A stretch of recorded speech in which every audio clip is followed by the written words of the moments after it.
ایسی لیبلوکم ایکم احسن عملا کہ ہم اس میں تمہیں آزمائیں گے کہ کون اپنی ذمہ داری کو اچھی طریقے سے پوری کرتا ہے اور کون اپنی ذمہ داریوں سے بے پرواہ ہوتا ہے۔ جو اپنی ذمہ داریوں سے بے پرواہ ہوا وہ غافل کہلاتا ہے، اور جو اپنی ذمہ داریوں سے انکار کرے وہ کافر کہلاتا ہے۔ یہ دونوں قسمیں نامراد ہونے والے ہیں۔ جو غافل ہوا وہ بھی نامراد ہوگا اور جو کافر ہوا وہ نامراد ہوگا، لیکن ان کے نامرادیوں میں فرق ہے کہ ایمان کے ساتھ غفلت ہے تو غفلت کے بقدر اس کو نامرادی دی جائے گی، پھر بعد میں چھٹکارا ہو جائے گا، اور ایمان نہیں ہے تو چھٹکارا نہیں ہوگا۔ یہ اللہ تعالیٰ کا نظام ہے۔ اس لیے کہا کہ ہم نے پیدا کیا ہے کہ دیکھنا چاہتے ہیں کہ کون اپنی کارروائی اچھی بناتا ہے۔ اس لیے اپنی کامیابی حاصل کرنے کے لیے یہ دیکھنا ہے اور یہ سمجھنا ہے کہ میں ہر وقت امتحان کے نیچے ہوں، میرا امتحان ہو رہا ہے، مجھے جانچا جا رہا ہے، مجھے جانچا جا رہا ہے۔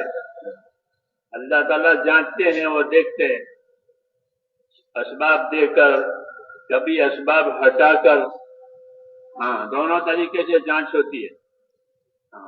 کہ کبھی اسباب دے دیے کھانے کے، پینے کے، کمانے کے، عزت کے، تو ان اسباب کو یہ اسباب دے کر بھی اللہ آزمائیں گے، اور کبھی یہ اسباب لے لیتے ہیں، وہ لے لیے، کہ لے لینے میں بھی امتحان ہے۔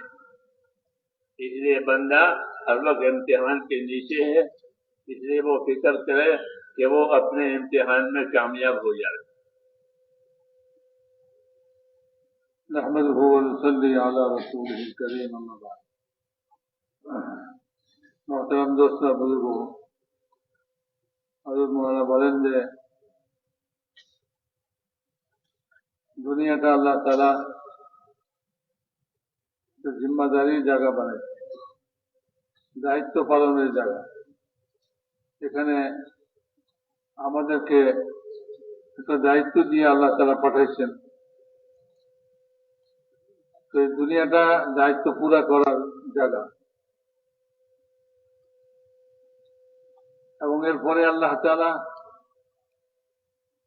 সময় সীমা নির্ধারিত করছেন। একটা হলো ইজতেমাই সময় সীমা, আর একটা হলো ইনফেরাদি, ব্যক্তিগতভাবে। ব্যক্তিগত প্রত্যেকের জন্যই আল্লাহ তাআলা হায়াত আর মওত বানাইছেন। খালাকাল মওত ওয়াল হায়াত, হায়াত এবং মওত প্রত্যেক মানুষকেই দিয়েছেন। জিন্দগি দিয়েছেন, জীবন দিয়েছেন, আবার এক সময় মৃত্যু আসবে, এই জীবন শেষ হয়ে যাবে। তো এই সময়টুকু এটা আল্লাহ তাআলা নির্ধারিত করে দিয়েছে দায়িত্ব পালনের জন্য। এটা প্রত্যেক মানুষের জীবনেই আসবে। প্রত্যেক মানুষই এই হায়াত মওতের এই সময়সীমার মধ্যে সে তার সময় কাটাবে। আরেকটা হলো পুরা পৃথিবী, পুরা দুনিয়া, এর জন্য একটা সময়সীমা নির্ধারিত করবেন, কিয়ামত। একদিন এরকম হবে যেদিন এই সারা দুনিয়া সব শেষ হয়ে যাবে। তো এই দুই রকম আল্লাহ তাআলা সময়সীমা নির্ধারিত করে রাখছেন। একটা হলো আমাদের প্রত্যেকের জন্য এরকম একটা সময়, যে জিন্দেগি এবং মওতের মাঝখানের সময়টা, আর সারা দুনিয়ার জন্য একটা সময়, যে সময় সারা দুনিয়া শেষ হয়ে যাবে, খতম হয়ে যাবে। তা আমাদেরকে যে আল্লাহ তাআলা এই সময়সীমা দিয়ে দিলেন, হায়াত আর মওত সৃষ্টি করলেন, উদ্দেশ্য কি? বলে যে উদ্দেশ্য এর পরের বলছেন, লিয়াবলুয়াকুম আইয়ুকুম আহসানু আমালা।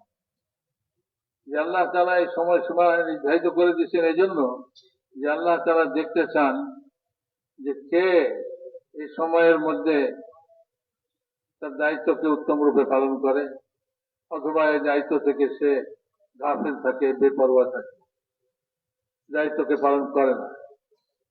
এটা আল্লাহ তাআলা যাচাই করবেন, দেখবেন।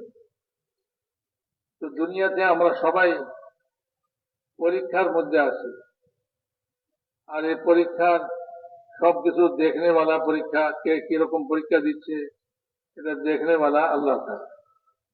আল্লাহ তাআলা দেখতেছেন। যেমন উনি বলেন যে ক্যামেরা লাগানো থাকে, যেটা দ্বারা কে কি করতেছে সবকিছু দেখা যায়। তো একজন দেখনেওয়ালা থাকে, সে ওই ক্যামেরা দেখতেছে, ক্যামেরা দিয়া যে কে কি করতেছে, কে ভালো করতেছে, কে মন্দ করতেছে। ঠিক এরকম ভাবে আল্লাহ তাআলাও দেখতেছেন। আমরা সবাই আল্লাহ তাআলার পরীক্ষার নিচে পরীক্ষা দিতেছি, পরীক্ষার্থী। আর আল্লাহ তাআলা ওই সব কিছুকে আল্লাহ তাআলা দেখতেছেন উপর থেকে, যে কে কিরকম করতেছে, কে কিরকম পরীক্ষা দেয়, আল্লাহ তাআলা দেখতেছেন। মেরে মোহতারাম দোস্ত, বলেন যে